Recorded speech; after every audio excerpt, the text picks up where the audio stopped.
تو یہ سرکار کی علم کا عالم ہے۔ اسی طرح ایک کتاب ہے معارج النبوت، اس میں مولا معین واعظ کاشف الحروی رحمۃ اللہ علیہ نے یہ واقعہ لکھا ہے کہ ایک صاحب ایسے ہی قرض خواہ تھے، تنگ دست ہوئے، دروشی پڑھ رہے تھے، سرکار کا دیدار ہوا، فرمایا ابو الحسن کیسائی کے پاس چلے جاؤ، وہ نیشا پور کا ایک سخی مرد ہے، وہ سال میں 10,000 کپڑے تقسیم کرتا ہے غریبوں میں۔ کیسا خوش قسمت ہے، ایک سال میں 10,000 کپڑے تقسیم کرتا ہے، اور سرکار کو خبر ہے کہ میری امت کا وہ کون سا فرد ہے۔ فرمایا اس کے پاس چلے جاؤ اور اسے نشانی یہ بتانا کہ وہ روزانہ عشاء کی نماز کے بعد سونے سے پہلے 100 مرتبہ دروشی پڑھتا ہے، لیکن کل رات اس نے نہیں پڑھا، کل رات اس نے نہیں پڑھا، سرکار کو یہ خبر ہے کہ ناغہ اس سے ہو گیا ہے۔ پھر کیسے پڑھتا ہے سرکار کو یہ بھی خبر ہے، جلدی پڑھتا ہے کہ آہستہ پڑھتا ہے حضور کو یہ بھی خبر ہے۔ ابو المواہب شاذلی رحمۃ اللہ علیہ روزانہ 1000 مرتبہ دروشی پڑھتے تھے، سرکار کا دیدار ہوا، فرمایا ابو المواہب شاذلی تو جلدی جلدی کیوں درود پڑھتا ہے، آہستگی سے پڑھا کر، کیونکہ جلدی اچھا کام نہیں ہے۔ عرض کی یا رسول اللہ میں نے 1000 مرتبہ پڑھنا ہوتا ہے، تو میں چاہتا ہوں جلدی جلدی عدد پورا ہو جائے، اس وجہ سے میں جلدی کرتا ہوں۔ فرمایا اچھا چلو ٹھیک ہے، درود جیسے بھی پڑھو اچھا ہے، لیکن اگر آہستگی سے پڑھو گے تو وہ زیادہ بہتر ہے۔ اگر تمہیں جلدی ہو جلدی پڑھ لیا کرو، لیکن اول آخر درود تامہ پڑھ لیا کرو۔ درود تامہ یعنی مکمل درود کیا ہے؟ حضور صلی اللہ علیہ وسلم نے تلقین فرمایا اللہم صلی علی سیدنا محمد وعلی آل سیدنا محمد کما صلیت علی سیدنا ابراہیم وعلی آل سیدنا ابراہیم وبارک علی سیدنا محمد وعلی آل سیدنا محمد کما بارکت علی سیدنا ابراہیم وعلی آل سیدنا ابراہیم فی العالمین انک حمید مجید۔ السلام علیک ایھا النبی ورحمۃ اللہ وبرکاتہ۔ یہ درود تامہ ہے، یہ اول آخر پڑھ لیا کرو۔ مختصر درود بھی پڑھو گے تو وہ بھی قبول ہو جائے گا، لیکن اول آخر یہ پڑھ لیا کرو۔ پھر فرمایا سرکار نے یہ فتاویٰ رضویہ کی جلد 23 کے صفحہ 122 پہ اعلیٰ حضرت نے یہ واقعہ لکھا ہے کہ ابو المواہب شاذلی سے حضور نے فرمایا ابو المواہب تو میری امت کے 1,00,000 بندوں کی شفاعت کرے گا۔ کتنے بندوں کی؟ 1,00,000 بندوں کی شفاعت کرے گا۔ عرض کی یا رسول اللہ یہ درجہ مجھے کیسے حاصل ہوا؟ فرمایا اس لیے کہ تو میری بارگاہ میں درود پڑھتا ہے، اور جب درود سے فارغ ہوتا ہے تو اس کا ثواب بھی مجھے نظر کر دیتا ہے، جو اس سے ثواب حاصل ہوا وہ بھی مجھے نظر کر دیتا ہے، اس وجہ سے تجھے یہ فضیلت حاصل ہوئی ہے۔ اور سلسلہ عالیہ شاذلیہ میں دروشی بہت زیادہ ہے، آپ دیکھیں اس کے جو وابستگان ہیں، امام محمد بن سلیمان جزولی یہ بھی سلسلہ عالیہ شاذلیہ سے وابستہ ہیں، جو طریقت کے سلسلہ عالیہ شاذلیہ ہے۔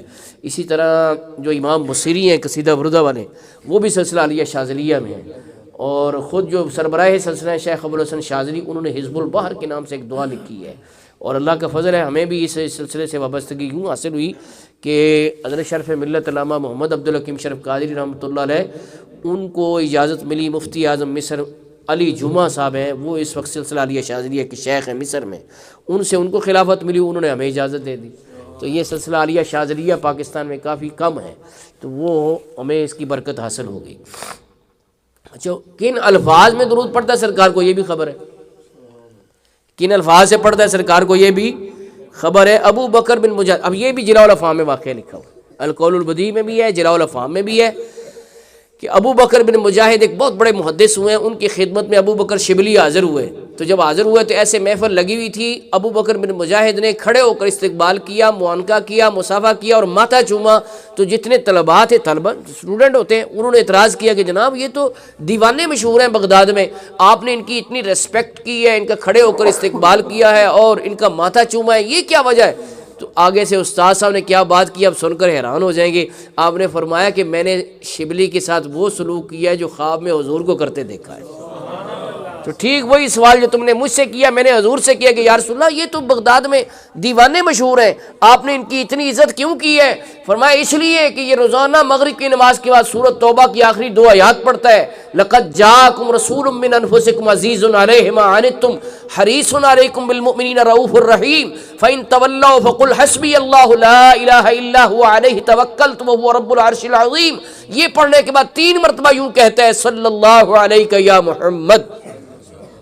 اس وجہ سے میں نے اس پر اتنی جو ہے شفقت فرمائی ہے۔ اب آپ غور کریں کہ سرکار کو وقت کا بھی پتہ ہے کس وقت پڑھتا ہے اور کن الفاظ میں پڑھتا ہے، یہ بھی خبر ہے، اور حرف ندا کے ساتھ پڑھتا ہے۔ آج کچھ لوگوں نے اس مسئلے کو کنٹروورشیل بنایا ہوا ہے کہ یا کے ساتھ پڑھ سکتے ہیں کہ نہیں پڑھ سکتے۔ اگر یا کے ساتھ درود، یا رسول اللہ کے ساتھ درود یہ نامقبول ہوتا تو شبلی پر اتنا کرم کیوں ہوتا؟ اچھا یہ کہتے ہیں جی مدینے پاک جا کے یا رسول اللہ کہہ سکتے ہیں، یہاں نہیں کہہ سکتے، تو بغداد میں بیٹھ کر ابو بکر شبلی یا محمد کہتے تھے، تو ان پہ کرم ہوا۔ یہ جو قصیدہ بردہ والے امام بصیری ہیں، یہ بصیری مصر میں بیٹھ کر کہتے تھے یا اکرم الخلق مالی من الوذ بہ سواک عند حلول الحادث الاممی۔ اور امام ابو حنیفہ رحمۃ اللہ علیہ وہ اپنے قصیدہ نعمان میں کہتے ہیں یا اکرم الثقلین یا کنز الورا، اور آگے کہتے ہیں انا طامع بالجود منک ولم یکن لابی حنیفہ فی الانام سواک، کہ یا رسول اللہ ابو حنیفہ کا آپ کے علاوہ کوئی سہارا ہی نہیں ہے، وہ بھی بغداد شریف میں بیٹھ کے کہہ رہے ہیں۔ تو یہ تو امت کا ہمیشہ سے معمول رہا ہے کہ سرکار کو مخاطب کرتے رہے ہیں، اور آج امام اعظم ابو حنیفہ جو امام الائمہ ہے، آج ان کا یوم وصال بھی ہے، 2 شعبان ان کا یوم وصال ہے۔ ان کی کیا کیا شانیں بیان کریں۔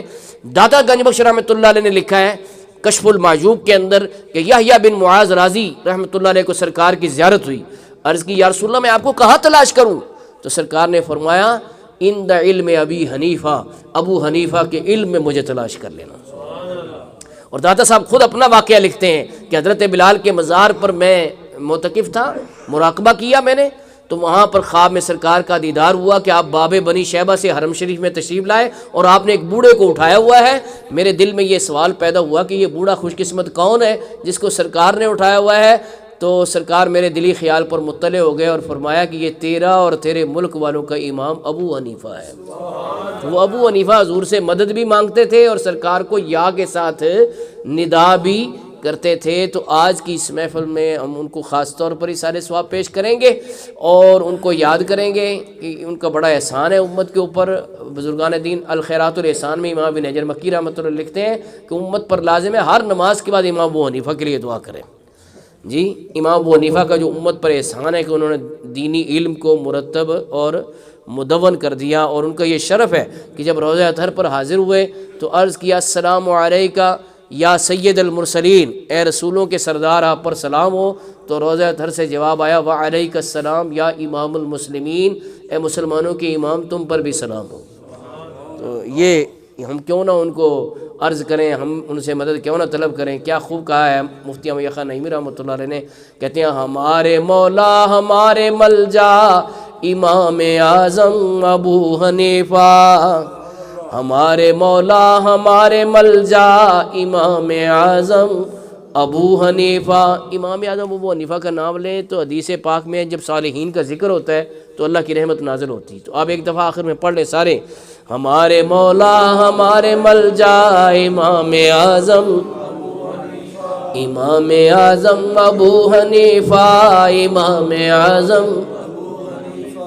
نہ کیوں کرے ناز اہل سنت کہ تم سے چمکا نصیب امت، سراج امت ملا جو تم سا امام اعظم ابو حنیفہ، امام اعظم ابو حنیفہ، امام اعظم ابو حنیفہ، امام اعظم ابو حنیفہ، امام اعظم۔ تو یہ جو یکم شعبان گزری ہے یہ محدث اعظم پاکستان مولانا محمد سردار احمد رحمۃ اللہ علیہ کے یوم وصال ہے۔ ہمارے مولانا محمد حسین اظہر صاحب جو آج تشریف لائے ہوئے ہیں، ان سے ہم دعا کے لیے کہیں گے۔ یہ جامعہ رضویہ فیصل آباد سے پڑھے ہوئے ہیں، جو محدث اعظم پاکستان رحمۃ اللہ علیہ کے قائم کردہ مدرسہ ہے۔ اور محدث اعظم پاکستان کون ہے؟ اپنے محسنوں کو یاد رکھنا چاہیے، حدیث پاک میں ہے جو محسن کا شکر گزار نہیں ہے وہ رب کا بھی شکر گزار نہیں ہے۔ تو محدث اعظم پاکستان وہ ہیں جن کا فیض اس وقت پوری دنیا میں بٹ رہا ہے۔ کوئی بھی جتنے پاکستان میں شیوخ الحدیث ہیں ان کی سند حدیث کی محدث اعظم پاکستان کے ذریعے سے آگے جا رہی ہے۔ جی مثلا آپ دیکھیں مفتی محمد امین صاحب، یہ محدث اعظم پاکستان رحمۃ اللہ علیہ کے شاگرد ہوئے۔ اس طرح میرے شیخ علامہ الحاج ابو داود محمد صادق رحمۃ اللہ علیہ وہ محدث اعظم پاکستان کے شاگرد ہوئے ہیں۔ ان دیہاتوں میں سید یعقوب شاہ صاحب کا بڑا تذکرہ اور بڑی محنت رہی ہے، وہ بھی محدث اعظم پاکستان مولانا محمد سردار احمد رحمۃ اللہ علیہ کے شاگرد اور فیض یافتہ ہوئے ہیں۔ اسی طرح جامعہ نظامیہ رضویہ کے جو بانی ہیں مفتی محمد عبد القیوم ازہروی رحمۃ اللہ علیہ، وہ محدث اعظم پاکستان کے شاگرد رشید ہیں۔ اب ان کی سند دیکھیں چل کے کہ مفتی عبد القیوم ازہروی صاحب کے شاگرد ہیں مولانا عبدالستار سعیدی صاحب، اور ان کے آگے شاگرد ہیں امیر المجاہدین علامہ حافظ خادم حسین رضوی۔ تو کہاں کہاں فیض پہنچا ہے محدث اعظم پاکستان رحمۃ اللہ علیہ کے. آج ہم ان کا عرس منا رہے ہیں مسجد گلزار حبیب ای بلاک سبزہ زار میں عشاء کی نماز کے فوراً بعد. آپ سب حضرات کو دعوت ہے، تشریف لائیں، ٹریول کریں، ایک ایک قدم پر انشاءاللہ ایک سال کی عبادت کا ثواب ملے گا. تو محدث اعظم پاکستان کا عرس ہوگا اور سورۃ الحشر کی آیت نمبر 7 کے حوالے سے گفتگو ہوگی وہاں پہ. اور ہم امام اعظم ابو حنیفہ کا بھی ہر سال عرس کرتے ہیں، لیکن وہ شب برأت میں ہمارے مسجد گلزار حبیب میں ہوتا ہے کہ ان بوسنوں کو یاد رکھا جائے. اور ہم یہ دعا گو ہیں کہ اللہ تعالیٰ ان کی برکت سے ہماری دعاؤں کو شرف قبولیت عطا فرمائے. وآخر دعوانا الحمدللہ رب العالمین.